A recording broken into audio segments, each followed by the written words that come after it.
సహోదరులారా, మీరు కేవలము మంచివారు, సమస్త జ్ఞానపూర్ణులు. చూడు, ఇక్కడ రోమా ప్రాంతంలో ఉన్నటువంటి విశ్వాసులతో పౌలు మాట్లాడుతున్నటువంటి మాటలని మనం ముందుగానే మనం అనుకున్నాం కదా.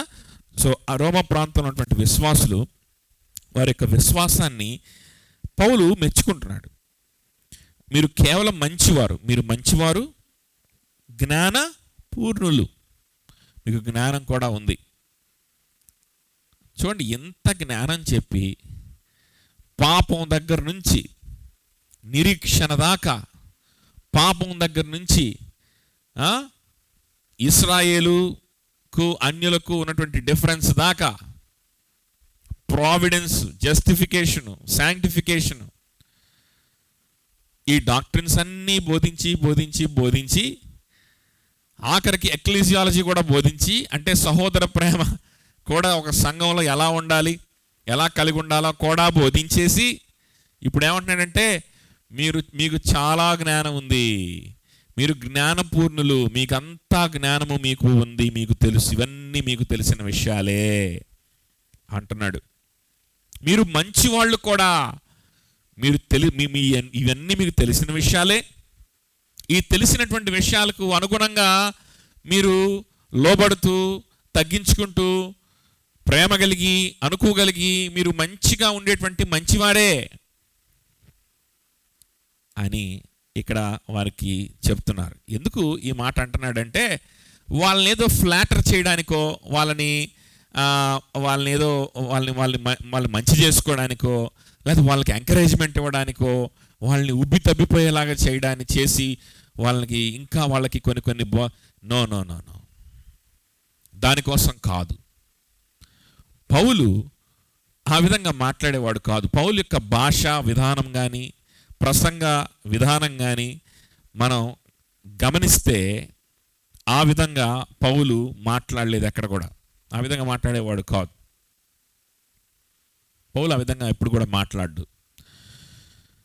మీరు మంచివారు అన్నాడంటే నిజంగానే వారిని మంచివారని పౌలు గుర్తిస్తా ఉన్నాడు, గుర్తించి తెలియజేస్తున్నాడని అర్థం.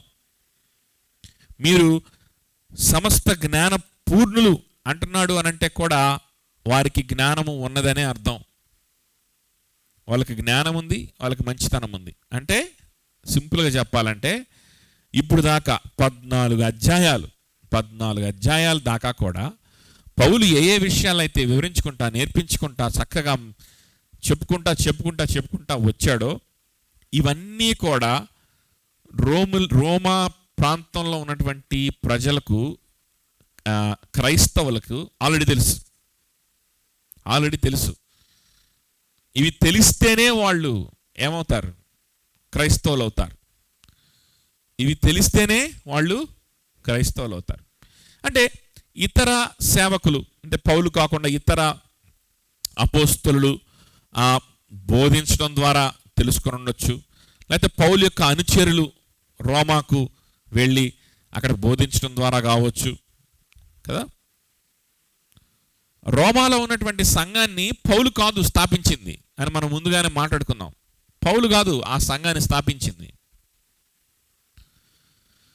కానీ ఇండైరెక్ట్గా పౌలు అయి ఉండొచ్చు, పౌలు యొక్క అనుచరులో లేకపోతే ఇతర సహోదరులు ఎవరో అయి ఉండొచ్చు. కానీ పౌలు డైరెక్ట్గా వెళ్ళి స్థాపించినటువంటి సంఘం కాదు ఏది, రోమాలో ఉన్న సంఘం. సో ఇతర అపోస్తుల దగ్గర నుంచి కావచ్చు, పౌలు యొక్క అనుచరుల దగ్గర నుంచి కావచ్చు, వాళ్ళు కొన్ని విషయాలు, కొన్ని వాక్యాలు, కొన్ని మాటలు వింటూ వచ్చారు, వాటిని అంగీకరిస్తూ వచ్చారు, వాటిని జీవితంలో అన్వయించుకుంటూ కూడా వచ్చారు. వారు మంచివారు, మీరు మంచివారు అనే విషయం కూడా చెప్తుంది. మీరు చాలా మంచివారు, మీరు బోధన అంగీకరించారు, బోధకులను అంగీకరించారు. ఎస్పెషల్లీ రోమాలో ఉన్నటువంటి రోమన్స్ వాళ్ళు చాలా ఎలా ఉంటారు, కఠినంగా ఉంటారు. వాళ్ళ హృదయాలు కఠినంగా ఉంటాయి, చాలా ఈగోతో నింపబడి ఉంటారు, చాలా ఈగో ఉంటుంది వాళ్ళకి. ఎందుకంటే ప్రపంచం అంతటినీ ఏళ్తుంది వాళ్లే కదా ఆ రోజుల్లో. ఎస్పెషల్లీ ఆ యెరూషలేం ప్రాంతాన్ని కావచ్చు, యూదయ ప్రాంతాన్ని కావచ్చు, ఆ చుట్టుపక్కల ఉన్నటువంటి ఆ అనేకమైన ప్రాంతాలని ఏలుబడి చేస్తుంది రోమీలే. సో ప్రపంచ అధినేతలు వాళ్ళు. గొప్ప నాగరికత, గొప్ప టెక్నాలజీ, అంటే ఆ రోజుల్లో వాళ్ళ పరిధిలో వాళ్ళకున్నటువంటి అంతవరకు వాళ్ళకు మంచి టెక్నాలజీ ఉంది. అంటే బిల్డింగ్స్ కావచ్చు, స్ట్రీట్స్ కావచ్చు, ఒక పట్టణ నిర్మాణం, ఆర్కిటెక్చర్ కావచ్చు. ప్లస్ వాళ్ళు జ్ఞానానికి బాగా ఏం చేస్తారంటే ఇంపార్టెన్స్ ఇస్తారు. ఫిలాసఫీకి ఎక్కువ ఇంపార్టెన్స్ ఇస్తారు. మాకన్నీ తెలుసు, మాకన్నీ బాగా తెలుసు, అన్నిటినీ ఫిలాసాఫికల్గా మేము ఎక్స్ప్లెయిన్ చేయగలం. గొప్ప గొప్ప లిటరేచర్ ఇవన్నీ వాళ్ళకు ఉన్నాయి. కాబట్టి వాళ్ళు అంత ఈజీగా వాళ్ళు లోబడరు, అంత ఈజీగా తగ్గించుకోరు. చాలా గర్వం ఉంటుంది వాళ్ళల్లో. అటువంటి వ్యక్తులు అపోస్తలులు, దేవుని సేవకులు, ఇతర సేవకులు ఎవరో, మరి వాళ్ళ దగ్గరికి ఎవరు ఆ సంఘాన్ని స్థాపించారో స్పష్టత లేదు, కానీ వారు సువార్తని విన్నప్పుడు సువార్తలో ఉన్నటువంటి ఈ ఎలిమెంట్స్ అన్నిటినీ వాళ్ళు అంగీకరించారు. వారు పాపులు అనేటువంటి విషయాన్ని అంగీకరించారు, వాళ్ళలో పాప స్వభావం ఉంది అనే విషయాన్ని అంగీకరించారు, దేవునికి వారు బానిసలుగా మారాలి అనేటువంటి విషయాన్ని అంగీకరించారు. ఇశ్రాయేలుకు మాత్రమే కాకుండా అన్యులకు కూడా దేవుడు గొప్ప భాగ్యాన్ని ఇచ్చాడు, ఆ భాగ్యం వీళ్ళకు కూడా దక్కింది అనే విషయాన్ని అంగీకరించి ప్రభుని స్తుతించారు. ధర్మశాస్త్రం మూలముగా, క్రియల మూలంగా ఎలాంటి రక్షణ కానీ రాదు, కానీ దేవునితో సంబంధ బాంధవ్యం, పరలోక రాజ్యం, పాప క్షమాపణ మన క్రియల ద్వారా రాదు, ధర్మశాస్త్రమైన క్రియల ద్వారా రాదు.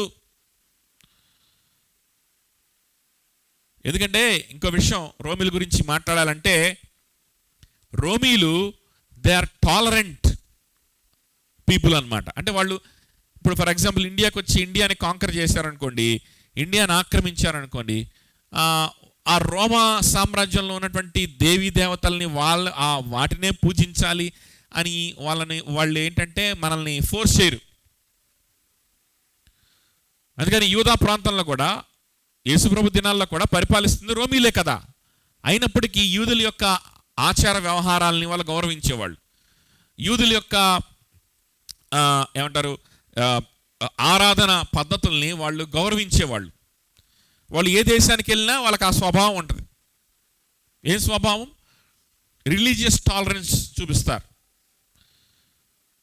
డబ్బులు మాత్రం గుంజుకుంటారు, కానీ మీ దేవుళ్ళని మీరే పూజించుకోండి, మా దేవుళ్ళనే పూజించాలని ఫోర్స్ అయితే చేయరు. వాళ్ళకి ఒక పద్ధతి ఉందన్నమాట. ప్లస్ గ్రీకుల దగ్గరికి వెళ్ళారనుకోండి, వీళ్ళ దేవుళ్ళకి గ్రీకు దేవుళ్ళకి లింక్ పెట్టేసుకుంటారు. లింక్ పెట్టేసుకొని వీళ్ళ దేవుళ్ళతో పాటు గ్రీకు దేవుడిని కూడా పూజించేస్తారు. లేకపోతే ఆ గ్రీకు మతాన్ని పుచ్చుకుంటారు. చాలామంది మతం పుచ్చుకుంటారు అనమాట, మతం మార్చేసుకుంటారు. వాళ్ళకి ఏది నచ్చితే, ఏది ధర్మంగా అనిపిస్తే, ఏది న్యాయంగా అనిపిస్తే, ఏది మంచిగా ఫిలసాఫికల్గా, ఎక్కువ మెయిన్లీ ఫిలసాఫికల్గా రీజనబుల్గా అనిపించాలి వాళ్ళకి. కాబట్టి ఏది రీజనబుల్గా అనిపిస్తే ఆ మతంని వాళ్ళు పుచ్చుకుంటారు. సో ఆ విధమైన స్వభావం రోమీలకు ఉంది. సరిగ్గా అలాంటి రోమీల దగ్గరికి ఈ జూడాయిజర్స్ అనే వాళ్ళు వెళ్ళి, అంటే యూదులు, యూదా మతానికి సంబంధించిన వారు కొంతమంది వెళ్ళి, లేకపోతే వెళ్ళడం అప్పుడప్పుడే స్టార్ట్ చేశారేమో, వీళ్ళు ఏం చేస్తున్నారంటే యూదా మతాన్ని పుచ్చుకుంటేనే మీకు రక్షణ, మీకు పాప క్షమాపణ. ఉట్టిగా యేసుప్రభుని నమ్ముకొని యేసుప్రభు కోసం బ్రతుకుతా, యేసుప్రభు సంఘము, యేసుప్రభు సువార్త, యేసుప్రభు అంటే కుదరదు.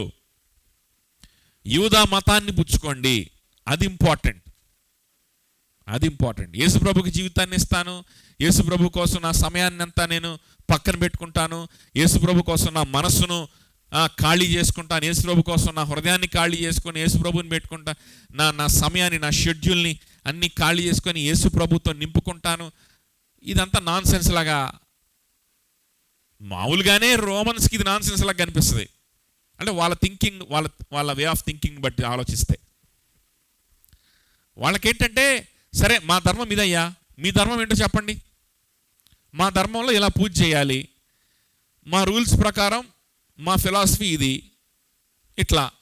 సో ఇట్లా దేవుడు ఉన్నాడు, ఇట్లా కష్టపడాలి, కష్టపడితే దేవుడు సహాయం చేస్తాడు, సో మనం ఇంతవరకు కష్టపడితే దేవుడు ఇంతవరకు మనకు సహాయం చేస్తాడు, సో ఇక్కడ దాకా మనం చేస్తే ఇక్కడ నుంచి దేవుడు చేస్తాడు అని కరెక్ట్గా కొన్ని డిమార్కేషన్స్ ఉంటాయి. సో మా మతంలో ఇట్లా ఉంది, మీ మత ప్రకారం ఏంటి చెప్పండి, మీ ఫిలాసఫీ ఏంటో చెప్పండి. ఓ మీది హిందూ మతమా, హిందూ మతంలో ఏంటి మీ ఫిలాసఫీ? మా ఫిలాసఫీ ఏంటండి, మా లోపలే దేవుడు ఉంటాడండి, యోగా చేసి ఆ దేవుడిని బయటికి తెచ్చుకుంటామండి అని ఏదో చెప్పారని, ఫర్ ఎగ్జాంపుల్ చెప్పారనుకోండి, అవునా వెరీ గుడ్, రీజనబుల్గా ఉంది అని చెప్పి ఈ రెండింటిని కలిపి ఆచరించేస్తారు, ఒక హైబ్రిడ్ చేసుకొని ఆచరిస్తారు అనమాట. ఆ స్వభావం ఉంటుంది రోమీలకు. గ్రీకుల దగ్గరికి వెళ్ళారనుకోండి, మీ ఫిలాసఫీ ఏంటి చెప్పండి అని అంటే ఆ ఫిలాసఫీ ఈ ఫిలాసఫీ రెండు కలిపేసి వాళ్ళు ఆచరించేస్తారు. ఎపిక్యూరియన్స్ గురించి మాట్లాడుకున్నాం కదా మనం, స్టాయిక్స్ గురించి మాట్లాడుకున్నాం కదా, వీళ్ళందరూ గ్రీక్ ఫిలాసఫీస్ అన్నమాట ఇవన్నీ. కానీ రోమిల్లోకి వచ్చేస్తాయి అవి, రోమిల్లోకి వచ్చేసినాయి అవి, అర్థమవుతుందా? సో ఇలా ఈ విధమైనటువంటి ఫిలాసాఫికల్ డిస్కషన్స్, ఫిలాసాఫికల్గా రీజనబుల్గా అనిపిస్తే వాళ్ళు ఆచరిస్తారు, లేకపోతే లేదు. ఇట్లాంటి స్వభావం రోమిలకు ఆల్రెడీగా ఉంది, రోమిల్కి ఈ స్వభావం ఆల్రెడీ ఉంది. ఇప్పుడు గాస్పెల్ వచ్చింది వీళ్ళ దగ్గరికి, ఇప్పుడు యేసుక్రీస్తు గురించిన సువార్త వచ్చింది. ఏంటి యేసుక్రీస్తు గురించిన సువార్త? ప్రభువారి నోట్లోనే, నోటితోనే ఆయనేం చెప్పాడు, ఇదిగో దేవుని లోక పాపలు మోసుకొని పోవు దేవుని గొర్రెపిల్ల, దేవునికి దాసుడుగా వచ్చాడు. ఫర్ ఎగ్జాంపుల్ మార్కు సువార్త చూసుకుంటే, ఎందుకంటే మార్కు సువార్త కూడా రోమిల్కి రాసిందే కదా, సో మార్కు సువార్త తీసుకుందాం. మార్కు సువార్తలో ఏంటి థీమ్ అంతా ఏంటి? దేవుని కుమారుడు దేవుని దాసుడుగా ఈ లోకానికి వచ్చేసాడు, కాబట్టి ఆయనకు నువ్వు దాసుడు అయిపోవాలి. That's all. చూడండి శిష్యులు దాసులు అయిపోయారు, చూడండి ఆ స్త్రీలు దాసులు అయిపోయారు, చూడండి అరిమత్తె జోసేపు దాసుడు అయిపోయాడు, చూడండి యేసయ్య ఆయన దేవుని కుమారుడు అయ్యుండి దేవునికి దాసుడై సిలువలో వేలాడాడు, సిలువలో ఆయన ఆ మరణాన్ని అనుభవించాడు. ఈ విధంగా వివరించుకుంటా వెళ్తూ ఉంటాడు కదా మార్క్స్ వార్తలో. అదే కదా మనం ఆదివారం మాట్లాడుకుంటున్నాం. సో ఈ మార్కు సువార్త వచ్చిందండి ఎక్కడికి? రోమ్కి. వాళ్ళు ఎలా ఆలోచిస్తారని చెప్పాను, ఫిలాసాఫికల్గా ఆలోచిస్తారు. ఇప్పుడు ఈ సువార్త వచ్చింది, ఈ సువార్తలో ఏం ఫిలాసఫీ ఉంది ఆలోచించండి. ఈ సువార్తలో ఏ ఫిలాసఫీ ఉంది, ఏం రీజనింగ్ ఉంది, ఏ ఫార్ములా ఉంది? వాళ్ళకన్నీ కూడా ఫార్ములాస్ కావాలి, కరెక్ట్ ఫార్ములా కావాలి. ఎస్, ఇట్లా చేస్తే, ఇట్లా యోగా చేస్తే అక్కడ పైన నుంచి ఆ శక్తి వస్తే, లోపల నుంచి ఈ శక్తి ఇట్లా వస్తే, ఆ రెండు ఒక చోట మీట్ అయితే అక్కడ నుంచి ఇలా ఫిలాసఫీ కావాలి, ఇలాగా అంత ఫార్ములాలు కావాలన్నమాట. అవన్నీ కూడా ఎంతవరకు వర్కౌట్ అవుతాయి, అవి ఎంతవరకు నిజం, ఇవన్నీ కూడా ఆలోచించరు. మళ్ళా ఫిలాసాఫికల్గా కొన్ని అంటే ఉండాలన్నమాట. ఫిలాసఫీ ఉంటే చాలు, చక్కగా ఇట్లా ఎక్స్ప్లెయిన్ చేయగలిగిన ఒక ఎక్స్ప్లెనేషన్ ఉంటే చాలు. అది నిజమా కాదా, అది వర్కౌట్ అవుద్దా అవ్వదా, అది ట్రూతా లేకపోతే మోసమా, ఇవన్నీ ఆలోచించరు, ఇక నమ్మేస్తారు. అది రోమీల యొక్క పద్ధతి, నమ్మేస్తారు. అర్థమవుతుందా? సరే, సారీ నేను ఇందాక రీజనింగ్ అన్నా, రీజనింగ్ కూడా కాదు, వాళ్ళకి కావాల్సింది ఏంటంటే ఇలాంటి ఫిలాసాఫికల్ థింకింగ్ కావాలి. కానీ ఇప్పుడు ఫర్ ఎగ్జాంపుల్ మనం కూడా ఏంటంటే కొంతమంది పాస్టర్స్, కొంతమంది బోధకులు ఇట్లా మీరు ఎన్ని రోజులు ఉపవాసం ఉండండి అప్పుడు దేవుడు ఇట్లా సహాయం చేస్తాడు, సో ఈ ఉపవాసం అనేటువంటిది ఇక్కడ కానుకేయండి, ఈ కానుక అనేది అది అట్లా భూమిలోకి వెళ్ళి అది అలా మొలుస్తుంది, మీరు విత్తితే మీకు ఇంకా అబండెంట్గా మీకు ఇలాంటి కొన్ని ఫిలాసఫీస్, కొన్ని ఫార్ములాలు వేసి చెప్పారనుకోండి, అది నిజమా కాదా అని నమ్మం. భలే చెప్పాడురా వాక్యం, భలే తీసుకొచ్చాడురా అంటాం కదా. కానీ గాస్పల్ ఏంటి? What is gospel? సింపుల్, మొహం మీద లాగిపెట్టి కొట్టినట్టు ఉంటుంది. ఏంటి అని అంటే యేసు ప్రభు, ఆయన దేవుని కుమారుడు, ఆయన దేవుడు, ఆయన వచ్చాడు నీ కోసం దాసుని స్వరూపం ధరించుకున్నాడు, నువ్వు ఆయనకి దాసుడు వైపో, ఫినిష్. నువ్వు ఆయనకి దాసుని వైపో, అప్పుడే నీకు పాప క్షమాపణ, అప్పుడు నీకు నిరీక్షణ, పరలోక రాజ్యం. This is gospel. ఇందులో ఫార్ములాలు లేవు, ఫిలాసఫీలు లేవు, ఏవి లేవు. చప్పగా ఉంటుంది కొంతమందికి ఈ గాస్పెల్. ఏంది చప్పగా ఉంది? యేసుప్రభువా? యేసుప్రభుని నమ్మాలి, యేసుప్రభు కోసం బ్రతకాలి, ఇంక యేసుప్రభు వెనకాల తిరగాలి, యేసుప్రభు గురించి ఆలోచించాలి. ఒక్క మనిషి, ఆ మనిషి వెంటబడి పోతా ఉండాలి. ఇదేంటి? ఇది చాలా ఏంటంటే రుచించదు అనమాట చాలామందికి. రోమియోలు లాంటి వాళ్ళకి అసలే రుచించదు. అసలే వాళ్ళు ఆ కండిషన్లో ఉన్నవాళ్ళు అయితే వీళ్ళ దగ్గరికి వెళ్ళి ఈ జూడాయిజర్స్, యోధా మతస్థులు వీళ్ళెళ్ళి కొంచెం ఫార్ములాలు గీస్తున్నారనమాట. ఏంటంటే యేసుప్రభుని నమ్ముకుంటావు, బాగానే ఉంది, అంత అయిపోదు, ధర్మశాస్త్రం కూడా లోబడాలి, అప్పుడు మా మతంలోకి నువ్వు రావాలి, మా మతంలో ఉన్న ఆచారాలు కూడా నువ్వు చేయాలి, అప్పుడు రెండూ కలిసి ఇలా, అప్పుడు నీకు శాల్వేషన్ వస్తుంది, అప్పుడు నీకు రక్షణ వస్తుంది, అప్పుడు నువ్వు గొప్ప దేవుని బిడ్డవవుతావు అని చెప్పి, ఈ రెండు సున్నతి కూడా ఉండాలి, విశ్వాసం ఒకటే కాదు అని చెప్పి తప్పుడు మార్గంలో పెడితే ఈజీగా ఎట్టంటే వాటికి అట్రాక్ట్ అయిపోతారు. ఎవరు? రోమీలు. కాబట్టి అటువంటి వాళ్ళు ఉంటారు. జాగ్రత్త. రక్షణ కేవలము విశ్వాసము ద్వారా మాత్రమే నీతిమంతులుగా తీర్చబడతాము. అయితే ఆ విశ్వాసం ఎట్లా ఉంటుంది? ఆ విశ్వాసము ఇదిగో ఇట్లా ఉంటుంది. ఆ విశ్వాసం ఎట్లా ఉంటుంది? ఇదిగో మళ్ళీ 12వ అధ్యాయంకి వచ్చేసరికల్లా ఆ విశ్వాసం నీ నీ నీ శరీరాలని సజీవ యాగములుగా మీరు సమర్పణ చేసుకునే విధంగా ఉంటుంది. ఆ విధంగా చేసుకోవాలి నిజంగా విశ్వాసం ఉంటే. ఇంకా విశ్వాసం ఎట్లా ఉంటుంది? సహోదర ప్రేమ కలిగి ఉంటావు నిజంగా విశ్వాసం ఉంటే. సంఘములో ఉంటావు, షో చెయ్యవు, సంఘములో ఉంటావు, సహవాసంలో ఉంటావు. చిన్న చిన్న విషయాలు అనిపించిన పెద్ద విషయాలు లాగా కనిపించకపోయినా నమ్మకంగా ఉంటావు. నీ సహోదరుని యొక్క క్షేమాభివృద్ధి కోసం నువ్వు పనిచేస్తావు. నీ సహోదరుని ఆత్మీయంగా తృప్తిపరచడానికి నువ్వు పనిచేస్తావు. సో విశ్వాసం ఎట్లా ఉంటుంది? విశ్వాసం ద్వారా మాత్రమే రక్షణ. యూదుల యొక్క మతము ద్వారా రక్షణ రాదు. వాళ్ళ యొక్క నిష్టలు, వాళ్ళ యొక్క డిసిప్లిన్స్, వాళ్ళ మతం ద్వారా మీకు రక్షణ రాదు అని కూడా ఎక్స్ప్లెయిన్ చేశారు. ఎవరు? పౌలు కంటే ముందు చాలామంది చేశారు. కాబట్టే ఆ మాటలు వీళ్ళు విని అంగీకరించారు కాబట్టే వీళ్ళు విశ్వాసులు అయ్యారు. అవునా కదా? లేకపోతే విశ్వాసులు ఎట్లా అవుతారు? వీళ్ళు విశ్వాసులని నీకెలా తెలుసు అని అడుగుతారేమో. పౌలు చెప్తున్నాడు 14వ వచనంలో. ఏమని చెప్తున్నారంటే, మీరు కేవలం మంచివారయ్యా, మీకు అన్ని మీకు మీరు జ్ఞాన సంపూర్ణులు. అంత మాత్రమే కాదు, ఒకరినొకరు బుద్ధి చెప్పుటకు సమర్థులై ఉన్నారు. నా మట్టుకు నేను మిమ్మల్ని గురించి రూఢిగా నమ్ముచున్నాను. మీకు జ్ఞానం ఉంది, మీకు సువార్త తెలుసు, మీకు వాక్యం తెలుసు, మీకు అన్నీ తెలుసు. మీరు మంచివారు కూడా. మీ ఫిలాసఫీసు, మీ రోమన్ కల్చరు, మీ రోమన్ వే ఆఫ్ థింకింగ్ని పక్కన పెట్టి మిమ్మల్ని మీరు తగ్గించుకొని ఈ సువార్తకు లోబడ్డారు. ఇది చాలా సింపుల్గా కనిపిస్తుంది, ఇది చాలా చీప్గా కనిపిస్తుంది కనిపించడానికి. చీప్గా అంటే నా ఉద్దేశం ఏంటంటే, దీనికి ఏమి మనం ఖర్చు పెట్టాల్సిన అవసరం లేదు అని ఆ చీప్గా అనేది అంటే చాలా తక్కువగా కనిపిస్తుంది.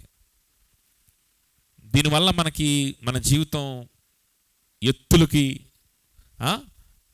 పెద్దవి ఆ ఎదుగుదల మనకు కనిపించదు. ఇప్పుడు ఈ మార్గంలో నేను ఉంటే నా జీవితం గ్రోత్ ఉంటుందా అంటే మనకేం కనిపించదు ఆ గ్రోత్. ఓకే, చాలా చిన్న జీవితంలాగా కనిపిస్తుంది అనుకోండి. అయినప్పటికీ మీరు లోబడ్డారు. మీ వే ఆఫ్ థింకింగ్ ఏంటో నాకు తెలుసు, మీరు రోమీలు. అయినప్పటికీ మీరు ఈ సింపుల్ సువార్తకు మీరు సింపుల్ ఒబీడియన్స్ చూపించారు. మీరు మంచివారు, నేను నమ్ముతున్నాను. అంత మాత్రమే కాదు, మీ పక్కన ఉన్న వాళ్ళకు కూడా మీరు ఎక్స్ప్లెయిన్ చేసి మీరు బోధించగలిగినటువంటి శక్తి కూడా మీకు ఉంది. సో సింపుల్గా చెప్పాలంటే ఈ 14 అధ్యాయాల్లో పౌలు బోధించినవన్నీ కూడా ఆ రోమా ప్రాంతంలో ఉన్న వాళ్ళకి కొంతమందికి అన్నీ తెలుసు. మళ్ళీ ఎందుకు బోధించాడు పౌలు? మళ్ళీ ఎందుకు రిపీట్ చేశాడు పౌలు? వాళ్ళకి తెలిసిన విషయాలు ఎందుకు చెప్పాడు? 15వ వచనం, అయినను అన్యజనులు అను అర్పణ పరిశుద్ధాత్మ వలన పరిశుద్ధపరచబడి ప్రీతికరమగునట్లు నేను స్వార్థ విషయమై యాజక ధర్మము జరిగించుచు దేవుని చేత నాకు అనుగ్రహింపబడిన కృపను బట్టి అన్యజనుల నిమిత్తము యేసుక్రీస్తు పరిచారకుడనైతిని. అన్యజనులకు నేను పరిచారకుడనైతిని. అన్యజనుల అను అర్పణ, అన్యజనులు అను అర్పణ. సో అప్పటికే ఈ రోమన్ కల్చర్లో దహన బలి అర్పణలు ఉన్నాయి. అలానే యూదుల జూయిష్ కల్చర్లో కూడా బలి అర్పణలు అనేవి ఉన్నాయి. కాబట్టి ఆ భాషను వాడితే మంచిగా అర్థమైద్ది అనుకొని ఆ భాషను వాడుతున్నాడు అంతే ఇక్కడ పౌలు. ఓకే, బలి అర్పణ ఆ భాషను మాట్లాడుతున్నాడు. సో ఇక్కడ బలి ఎవరు, ఇక్కడ అర్పణ ఎవరు? బలి అని అంటే, బలి ఇవ్వడం అంటే వాళ్ళని నరికేసి వాళ్ళని సాక్రిఫై చేసేసి వాళ్ళ జీవితాన్ని అర్పించడం అనే అర్థం కాదు ఇక్కడ వచ్చేది. ఎందుకంటే అర్పణ అంటున్నాడు ఇక్కడ. ఓకే, ఈ అర్పణ అనేటువంటి మాటకు చంపేయడం, ఇచ్చేయడం అటువంటి మాట ఒక్కటే, ఆ అర్థం ఒక్కటే కాదు, దీనికి వేరే అర్థం కూడా మనకి లేఖనాల్లో చాలా చోట్ల ఈ పదానికి, ఈ గ్రీక్ పదానికి మనం చాలా చోట్ల చూస్తాం. వేరే అర్థం ఇచ్చేలా కూడా ఈ పదం వాడబడింది. ఎలాంటి అర్థము అని అంటే సమర్పణ అనేటువంటి అర్థం. అంటే దేవునికి సంబంధించిందిగా ఒక వస్తువును దేవుని కోసం సెపరేట్ చేయడం, దేవునికి ఇచ్చేయడం, దేవుని యొక్క సన్నిధిలో ఉండడానికి, దేవునికి యొక్క సేవ చేయడానికి ఆ వస్తువును లేకపోతే ఆ వ్యక్తిని సమర్పించడం. ఇంకా వేరే ఏ పని లేకుండా, ఇంకా వేరే దేనికి కూడా ప్రాముఖ్యత లేకుండా ఆ వస్తువు యొక్క పని, మెయిన్ పని ఏంటయ్యానంటే దేవుని సన్నిధిలో ఉండడం. దానికి కూడా అర్పణ అంటాం. దానికి కూడా ఏమంటాం? హన్నా తన కుమారుడు అయినటువంటి సమూయేలు, చిన్న బిడ్డ అయిన సమూయేలును అర్పించింది. అర్పిస్తానని దేవునికి వాగ్దానం చేసింది. ఆమె మ్రొక్కుకుంది. నేను చెప్పా మరలా, బైబిల్లో ఉన్న మ్రొక్కులు వేరు, బయట మ్రొక్కులు, ఇతర ధర్మాల్లో ఇతర మతాల్లో ఉన్న మ్రొక్కులు వేరు. సో హన్నా మ్రొక్కుకుంది. ఆమె పశ్చాత్తాపంతో కూడినటువంటి మ్రొక్కు అని చెప్పాలి దాన్ని, లేకపోతే ఆలోచన అని చెప్పాలి, కృతజ్ఞతతో కూడినటువంటి ఆలోచన అని చెప్పాలి.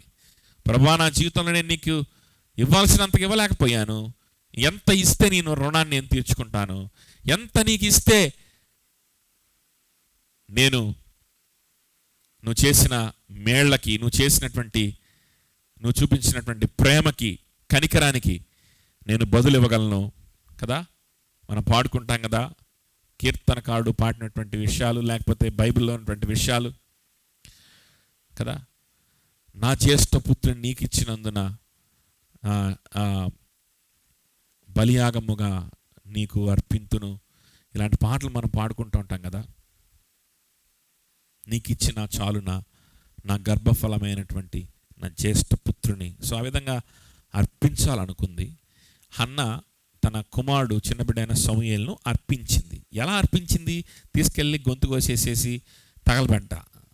ఎలా అర్పించింది అని అంటే, ఆయన తీసుకొని వెళ్ళి దేవుని మందిరంలో వదిలిపెట్టి అక్కడ ఉన్నటువంటి యాజకుడికి అప్పచెప్పి, దేవుని సేవకు ఇక మీదట ఈ బిడ్డని మీరు వాడండి, ఇక ఈ బిడ్డని దేవుని సేవకు ప్రతిష్ఠించుకోండి. దేవుని సేవే ఈ బిడ్డ యొక్క పని, ఇక ప్రైమరీ పని దేవుని సేవే, ఈ మందిరంలో సేవే అని చెప్పి హన్న ఏం చేసింది? ఆ బిడ్డను అక్కడ ప్రతిష్ఠించింది.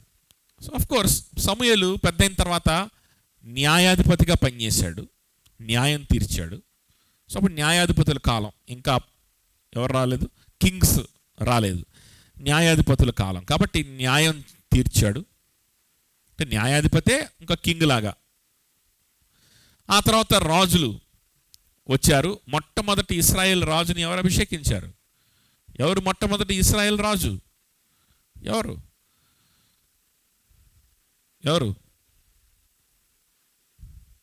సౌలు కదా. సో సౌలు అయినటువంటి గొప్ప ఒక మొట్టమొదటి ఇశ్రాయేల్ రాజును ఆయన అభిషేకించాడు. సరే, సౌలు దేవుడు ఎన్నుకున్న రాజు కాదు, కానీ ప్రజలు ఎన్నుకున్న రాజు. సరే, అది తీసేస్తే మొట్టమొదటి దేవుడు ఎన్నుకున్న రాజు, గొప్ప రాజు దావీదును కూడా అభిషేకించింది ఎవరు? సమూయేలే. సౌలు కాలంలో కూడా సమూయేలు ఆ ప్రజలకు న్యాయం చేస్తూ, పరిపాలనలో పార్టిసిపేట్ చేస్తూ ఒక యాజకుడుగా పనిచేశాడు, ఒక రాజుకు సహకారిగా పనిచేశాడు, ఒక ప్రవక్తగా పనిచేశాడు, ఒక న్యాయాధిపతిగా పనిచేశాడు. ఈ పనులన్నీ చేశాడు. కానీ ఆయన ప్రతిష్ఠింపబడింది దేవుని కోసమే. ఈ పనులన్నీ చేసినప్పటికీ ఈ పనులన్నీ కూడా ఎవరి కోసం చేశాడు అని అంటే, ఎవరికైతే ఆయన ప్రతిష్ఠింపబడ్డాడో చిన్న బిడ్డగా ఉన్నప్పుడే ఆ దేవుని కోసమే చేశాడు. దేవుని కోసమే చేశాడు. అది సమర్పణ, అర్పణ. సో అటువంటి అర్పణగా ఎవరు ఉండాలంటే ఇక్కడ అన్యజనులు అను అర్పణ. మన రోమిలకు రాసిన పత్రిక 15:15 అన్యజనులు అను అర్పణ పరిశుద్ధాత్మ వలన పరిశుద్ధపరచబడి ప్రీతికరమగునట్లు, పరిశుద్ధాత్మ దేవుని చేత పరిశుద్ధపరచబడి, అర్పణలో ఎటువంటి మలినం లేకుండా కదా. సమూయేలును తన తల్లి అయిన హన్న సమూయేలును ఆ దేవుని మందిరాల్లోకి అర్పించింది. వీడు కొంచెం, ఈ సమూయేలు గారు కొంచెం పెద్ద అయిన తర్వాత ఈ పిల్లవాడు, లేదు నేను మందిరం గురించి ఆలోచించాలి, దేవుని గురించి ఆలోచించాలంటే నాకు కుదరదు, నాకంటూ కొన్ని ఆలోచనలు ఉంటాయి, నాకంటూ కొన్ని ఎంటర్టైన్మెంట్లు ఉంటాయి, నాకంటూ కొన్ని అంబిషన్స్ ఉంటాయి అని చెప్పి పొద్దునంతా బయట ఉంటా, సాయంత్రానికి వస్తా అన్నాడు అనుకో. ఆ అర్పణగా ఉంటుందా? అది సరైనటువంటి అర్పణగా ఉంటుందా? నో, అది సరైన అర్పణగా ఉండదు. ఆ అర్పణ సరిగ్గా ఉండడానికి, ఆ అర్పణ దేవునికే చెందేలాగా, ఇంకెవ్వరికీ చెందకుండా దేవునికి మాత్రమే చెందేటువంటి అర్పణగా ఆ అర్పణ ఉండాలని తన తల్లి అయినటువంటి హన్న పాటుపడింది. సేవకుడైనటువంటి ఏలి, ఆ టైంలో ఉన్నటువంటి సేవకుడు ఎవరు? ఏలి అనేటువంటి యాజకుడు కూడా అక్కడ శ్రమించాడు, సమూయేలు కోసం పనిచేశాడు అని మనం అనుకోవచ్చు. అలానే అన్యజనులు అనే అర్పణ, అన్యజనులు అనేటువంటి అర్పణని దేవునికి అర్పించడానికంట దేవుడు నన్ను నియమించుకున్నాడు అంటున్నాడు పౌలు. ఎవరు అన్యజనులు? యూదులు కానివారు. మనం కూడా ఇండియాకి చెందినటువంటి భారతీయులమైనటువంటి మనం కూడా ఎవరు? అన్యులమే. మనల్ని ఒక అర్పణగా దేవునికి ఇవ్వాలనుకుంటున్నాడంట. యూదుల దగ్గర మాత్రమే, ఆ రోజు దాకా కూడా యూదుల దగ్గర మాత్రమే లేఖనాలు ఉన్నాయి. యూదులకు మాత్రమే పూర్తిగా దేవుని గురించి తెలుసు, నిజమైనటువంటి దేవుని గురించి. అన్యులకు వాక్యం లేదు, అన్యుల దగ్గర ప్రవక్తల గ్రంథాలు లేవు, అన్యుల దగ్గర ధర్మశాస్త్రం లేదు, దేవుని గురించి వారికి తెలియదు. అయితే వారికి చెప్తున్నారు అపోస్తలులు. చెప్పిన తర్వాత వారినంట హన్న బాలుడైన సమూయేలును దేవునికి అర్పణగా ఇచ్చినట్లు పౌలంట నన్ను వింటున్నటువంటి మిమ్మల్ని, ఎవరన్నా మిమ్మల్ని మీరు ఈ రోజున if you call your self Christians, క్రైస్తవులుగా మిమ్మల్ని మీరు పిలుచుకోవడానికి ఇష్టపడుతుంటే గనుక, నేను క్రైస్తవురాలనే, నేను క్రైస్తవుణ్ణే అని మీరు భావిస్తూ ఉంటే గనక, అర్థమవుతుందా? భావిస్తూ ఉంటే గనక మీరు మనం గుర్తుపెట్టుకోవాల్సింది ఏంటో తెలుసా? పౌలు మనల్ని లేదా మనలాంటి వాళ్ళను, ఫర్ ఎగ్జాంపుల్ ఈ కాంటెక్స్ట్లో చూసుకుంటే సరే, రోమాలో ఉన్నటువంటి రోమీలు మనలాంటి వాళ్ళే, వీళ్లను అన్యులను, ఎందుకంటే రోమీలు ఒక్కళ్ళ కోసమే కాదు, అనేక మంది అన్యుల కోసం కూడా దేవుడు నన్ను ఎన్నుకున్నాడని ఇక్కడ పౌలు మాట్లాడుతున్నాడు. ఇప్పుడు మనం ఆ పౌలు యొక్క పత్రికలు చదువుకున్నాం కదా. ఆ పౌలు యొక్క పత్రికలు చదువుకొని దేవుని గురించి జస్టిఫికేషన్ బై ఫెయిత్ అలోన్ అనేటువంటి ఈ రోమిల్ రాసిన పత్రిక ద్వారానే మార్టిన్ లూథర్ గారు రక్షింపబడి దేవుని బిడ్డగా మారి రోమన్ క్యాథలిక్ సమస్త కబంధ హస్తాల నుంచి బయటకు వచ్చి క్రైస్తవ లోకాన్ని కదిలించి వేసి రక్షణలోకి, నిజమైనటువంటి సువార్తలోనికి మనల్ని నడిపించాడు. ఇదిగో ఈ పౌలు రాసినటువంటి ఈ రోమపత్రిక వల్లే కదా. సో మనం అన్యులం. సో మనలాంటి వాళ్ళనంట పౌలు అర్పణగా దేవునికి ఇవ్వాలనుకుంటున్నాడు. దయచేసి గమనించండి. మనం బైబిల్ చదువుతూ ఉన్నప్పుడు అపోస్తలులు మనకు చేస్తున్నటువంటి పరిచర్య ఏంటి? What is the ministry that the apostles in the Bible are doing to us today? మనకు ఇన్ఫర్మేషన్ ఇవ్వడం మాత్రమే కాదు. ఇదిగో యేసు ప్రభు ఇది ధర్మశాస్త్రం అంటే, ఇది రక్షణ అంటే, ఇది అని కొన్ని ఇన్ఫర్మేషన్, థియాలజీ పుస్తకాలని మనం రాసుకునే విధంగా మనకు కొంత ఇన్ఫర్మేషన్ ఇచ్చి వదిలేయడం మాత్రమే కాదు వాళ్ళు చేస్తుంది. They are doing something else. Especially ఇక్కడ పౌలు ఇంకేదో చేస్తున్నాడు మన జీవితంలో, ఇంకేదో చేస్తున్నాడు. చూడండి, ఇట్స్ నాట్ సింపుల్ థింగ్. మనకి ఇన్ఫర్మేషన్ ఇవ్వడం మాత్రమే కాదు, ఏదో చేస్తున్నాడు పౌలు. ఏం చేస్తున్నాడు? మనల్ని అర్పణగా దేవునికి అర్పిస్తున్నాడు.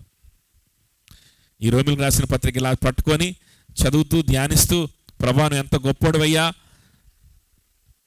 విశ్వాసం ద్వారా నాకు నీతి కలుగుతుందా, నువ్వు ఎన్నుకున్న వారిని నువ్వు రక్షించుకుంటావా, నీ పరిశుద్ధాత్మ మా కొరకు, పరిశుద్ధాత్మ దేవుడిగా మా కొరకు నువ్వు విజ్ఞాపన చేస్తూ ఉంటావా, సమస్తము సమకూర్చి జరిగించి మమ్మల్ని నీ స్వరూపంలోకి మార్చుకుంటావా, నువ్వు మమ్మల్ని నీతిమంతులుగా తీరిస్తే మాకు విరోధులు ఎవరు లేరా? ఇవన్నీ చదువుతా నోట్స్ రాసుకొని థియాలజీ పుస్తకాలు రాసుకోవడానికి కాదు. ఇది చదువుతున్నాము అని అంటే, దీన్ని అంగీకరిస్తున్నాము అని అంటే, మనకు తెలియకుండానే ఈ పౌలు, ఈ రచయిత, ఈ అపోస్తలుడు ఎవరైతే ఉన్నాడో మనకు తెలియకుండానే సీక్రెట్గా ఓ పని చేసేస్తున్నాడు. మనకు సీక్రెట్గా మనకు తెలియకుండానే మనల్ని ఏదో చేసేస్తున్నాడు. ఏం చేస్తున్నాడు? మనల్ని దేవునికి అర్పణగా అర్పిస్తున్నాడు. దేవునికి అర్పణగా అర్పిస్తున్నాడు. ఎవరి ద్వారా? నా మాటల ద్వారా అంటున్నాడా? ఎస్, అర్పణగా అర్పిస్తున్నాను. కానీ ఎవరి ద్వారా? నా మాటల ద్వారా కాదు. ఇవి నా మాటలు కాదు అని పౌలు అక్కడ చెప్తున్నాడు. ఎవరి ద్వారా అర్పిస్తున్నాను అని అంటే, పరిశుద్ధాత్మ వలన పరిశుద్ధపరచబడి ప్రీతికరమగునట్లు, పరిశుద్ధాత్మ ద్వారా పరిశుద్ధపరచబడి ప్రీతికరమగునట్లు ఈ అర్పణని నేను ఆ విధంగా పరిశుద్ధపరచబడ్డానికి నేను ఇష్టపడుతున్నాను, నేను పరిచర్య చేస్తున్నాను. దేవునికి అయ్యేటువంటి ఒక అర్పణగా నేను మిమ్మల్ని అర్పిస్తున్నాను. ఎవరి ద్వారా? పరిశుద్ధాత్మ మాటల ద్వారా. పరిశుద్ధాత్మ దేవుడు నాకు మాటలను ఇస్తుంటే, అది మీకు లేఖలుగా రాస్తుంటే, మీకు తెలిసిన మాటలే అయి ఉండొచ్చు, మీకు ఆల్రెడీగా వేరే అపోస్తలులు వేరే సేవకులు మీకు చెప్పిన మాటలే అయి ఉండొచ్చు. మరలా నేను మీకు చెప్పాలనుకుంటున్నాను, మరలా రిపీట్ చేయాలనుకుంటున్నాను. ఎందుకంటే మీరు పరిశుద్ధంగా ఉండాలనేది నా యొక్క ఆకాంక్ష. ఇంకోటి ఏంటంటే, ఈ మాటలు నావి కావు, పరిశుద్ధాత్మ దేవునివే. ఈ మాటలు నావి కావు, పరిశుద్ధాత్మ దేవునివే. చూడండి, ప్రీతికరమగునట్లు నేను సువార్త విషయమై యాజక ధర్మము జరిగించుచు దేవుని చేత నాకు అనుగ్రహింపబడిన కృపను బట్టి అన్యజనుల నిమిత్తము క్రీస్తు యేసు పరిచారకుడనైతిని. అన్యజనుల నిమిత్తము క్రీస్తు యేసుకు పరిచారకుడనైతిని. అన్యజనుల నిమిత్తం పరిచారకుడనైతిని. ఇక్కడ పరిచారకుడనైతిని అనే మాటకు బదులుగా ఏ మాట ఉంది కనుక్కోండి. ఏ మాట ఉంది? Knowing the living god, gospel account జీసస్కి అటెండ్ అయ్యే వాళ్ళు చెప్పాలి. అన్యజనుల నిమిత్తం పరిచారకుడనైతిని అన్నప్పుడు ఆ పరిచారకుడు అనే మాటకు బదులుగా అక్కడ గ్రీక్ పదం ఏంటి? డ్యూలాస్ కాదు, డయాకనోస్.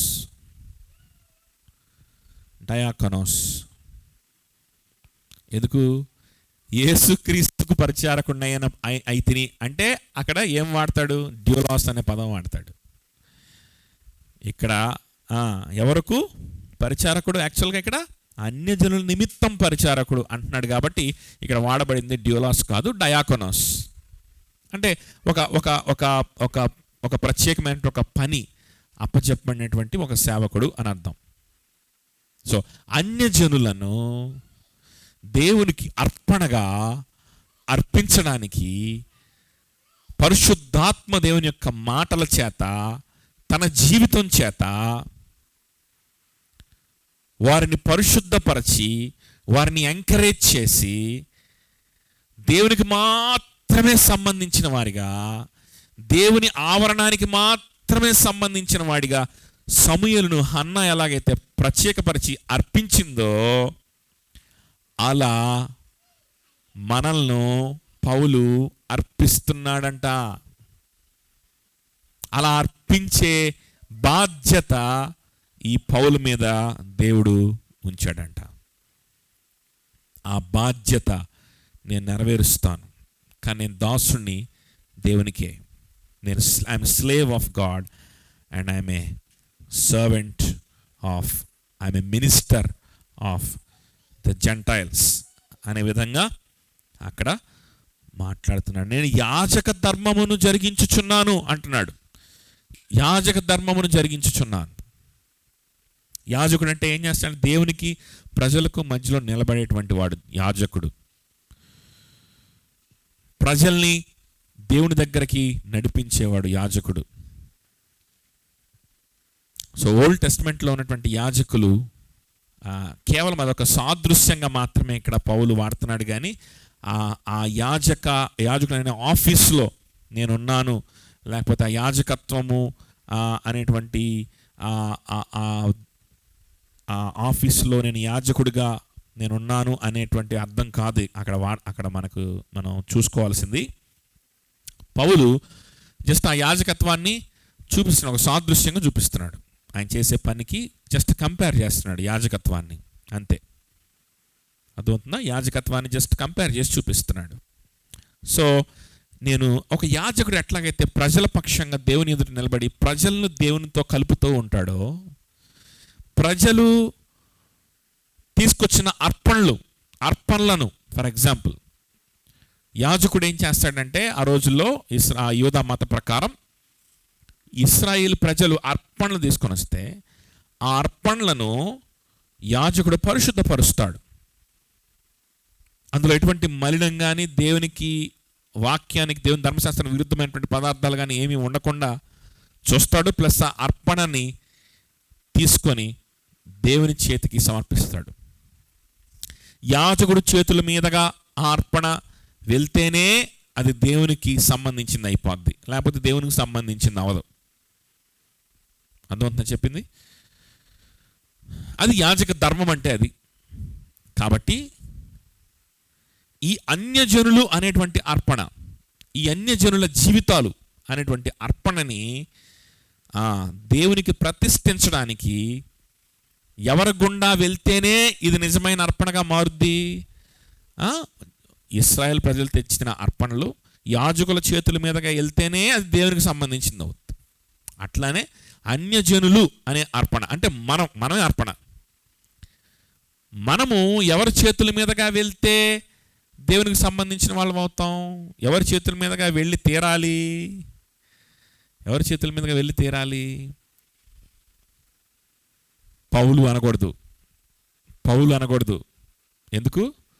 ఎందుకంటే పౌలు అథారిటీ అంతటినీ కూడా ఎవరికి ఇచ్చేస్తున్నాడు? పరిశుద్ధాత్మ దేవునికి ఇస్తున్నాడు. అథారిటీ తన దగ్గర ఉంచుకోవట్లా, అథారిటీ పరిశుద్ధాత్మ దేవునికి ఇస్తున్నాడు. ఇక్కడ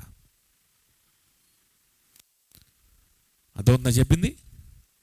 పరిశుద్ధాత్మ దేవుని యొక్క మాటలు, ఆయన శ్వాస, దేవుని వాక్యం, ఆ వాక్యాన్ని కక్కడానికి, ఆ వాక్యాన్ని ప్రకటించడానికి నన్ను సాధనంగా పరిశుద్ధాత్మ దేవుడు వాడుకుంటున్నాడు. ఆ పని కొరకు నేను ఒక డీకన్గా ఉన్నాను. డయాకోనోస్, పరిచారకుడను అని మాట్లాడినటువంటి ఆ పదానికి వెనకాలన్న గ్రీక్ పదం డయాకోనోస్, డీకన్ అనే పదం దాని నుంచే వచ్చింది. నేను ఒక డీకన్గా ఉన్నాను, నేను ఒక పరిచారకుడుగా ఉన్నాను. ఎవరికి? పరిశుద్ధాత్మ దేవునికి. ఇక్కడ అధికారం ఎవరిది? ఇక్కడ జరిగిస్తున్న క్రియ అంతా ఎవరు జరిగిస్తున్నారు? పరిశుద్ధాత్మ దేవుడే జరిగిస్తున్నాడు. ఈ యాజక ధర్మాన్ని నేను నిర్వర్తిస్తున్నాను అంటున్నాడే తప్ప, నేను నిర్వర్తిస్తున్నాను కానీ నా అధికారం చేత కాదు, పరిశుద్ధాత్మ దేవుని యొక్క అధికారం చేత. పరిశుద్ధాత్మ దేవుడే పరుస్తాడు, ప్రీతికరంగా మారుస్తాడు. ఈ ప్రక్రియ జరిగించడానికి యాజక ధర్మం లాగా నేను జరిగిస్తున్నాను అంటున్నాడు. అంతే, దట్స్ ఆల్. యాజక ధర్మం లాగా నేను జరిగిస్తున్నాను. ఓకే. కాబట్టి దేవుని చేత నాకు అనుగ్రహింపబడిన కృపను బట్టి అన్యజనుల నిమిత్తము యేసుక్రీస్తు పరిచారకుడినైతిని. ఇది హేతువు చేసుకొని మీకు జ్ఞాపకము చేయవలనని యుండి ఎక్కువ ధైర్యం కలిగి సంక్షేపముగా మీకు రాయిచున్నాను. ఇది 16వ వచనం కదా. ఇది హేతువు చేసుకొని, ఈ పని నాకు ఇవ్వబడింది కాబట్టి, నేను ఈ పనిని చేస్తున్నాను కాబట్టి, ఈ పనిలో నేను నిలబెట్టబడ్డాను, నేను ఉంచబడ్డాను కాబట్టి నేను ధైర్యముతో, లేకపోతే నాకు ధైర్యం లేదు. పరిశుద్ధాత్మ దేవుడు నాకు పవర్ ఆఫ్ అటార్నీ ఇచ్చాడు. పరిశుద్ధాత్మ దేవుడు నాకు ఈ అధికారం ఇచ్చాడు. ఎవరికి? అపోస్తలులకి. కాబట్టి అపోస్తలులు రాసినటువంటి గ్రంథాలు, వాళ్ళ లేఖలు మనం పరిశుద్ధ గ్రంథంగా, దేవుని వాక్యంగా, లేఖనాలుగా పరిగణిస్తున్నాం. ఎందుకు? నాలో ఉన్నటువంటి శక్తి కాదు ఇది. నాకు ధైర్యం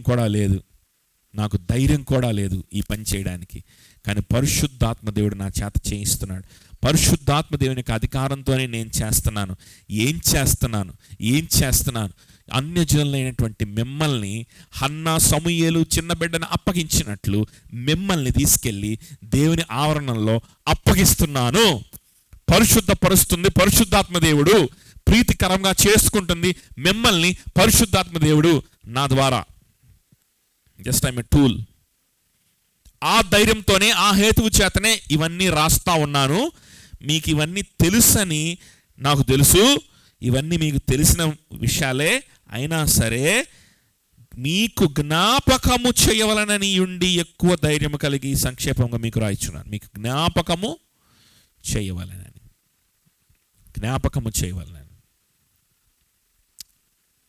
అర్థవుతుందా? ఇవన్నీ తెలిసినటువంటి వారికి ఇంకా కొత్త విషయాలు చెప్పొచ్చుగా? నో. ఓల్డ్ టెస్ట్మెంట్లో కొన్ని విషయాలు చెప్పొచ్చుగా చక్కగా పౌలు వచ్చి. ఆల్రెడీగా కొంతమంది సహోదరులు, కొంతమంది అపోస్తలులు వాళ్ళకు వచ్చి వాక్యం యేసు ప్రభు గురించి చెప్పేశారు. జస్టిఫికేషన్ బై ఫెయిత్ చెప్పారు. ఇవన్నీ ఇప్పుడు మనం మాట్లాడుకున్న విషయాలని చెప్పారు వాళ్ళందరికీ అవన్నీ తెలుసు. మళ్ళా పౌలు ఇదే విషయాలు ఎందుకు రాస్తున్నాడు? ఎందుకు జ్ఞాపకం చేస్తున్నాడు? జ్ఞాపకము చేయడానికి రాస్తున్నాను అంటున్నాడు. ఎందుకు రాస్తున్నాడంట? జ్ఞాపకం చేయడానికి. ఎందుకు జ్ఞాపకం? మళ్ళా ఎందుకు జ్ఞాపకం? అవన్నీ వాళ్ళకి తెలుసుగా.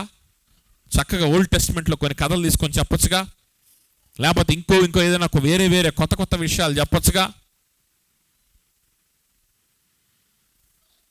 లేకపోతే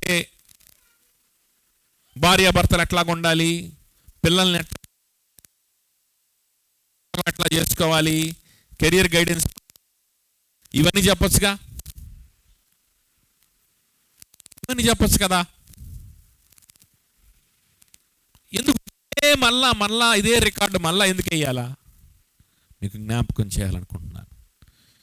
ఎందుకు మళ్ళీ రికార్డ్ వేసి మీకు జ్ఞాపకం చేయాలనుకుంటున్నాడు? ఎందుకు మళ్ళీ రిపీట్ చేస్తున్నాను? ఎందుకు వీటినే ఎందుకు? ప్రతి ప్రసంగంలో యేసుక్రీస్తుకు బానిసవడం, ప్రతి ప్రసంగంలో ప్రతి ప్యాసేజ్లో లేకపోతే ప్రతి వాక్యంలో నుంచి యేసుక్రీస్తుకు బానిసవడం, ఆయనకు సమర్పించబడ్డం, లేకపోతే ఆయన ప్రేమకు దాసోహం అవ్వడం, ఇది లేకుండా మనం ఎందుకు బయటికి వెళ్ళలేకపోతున్నాం?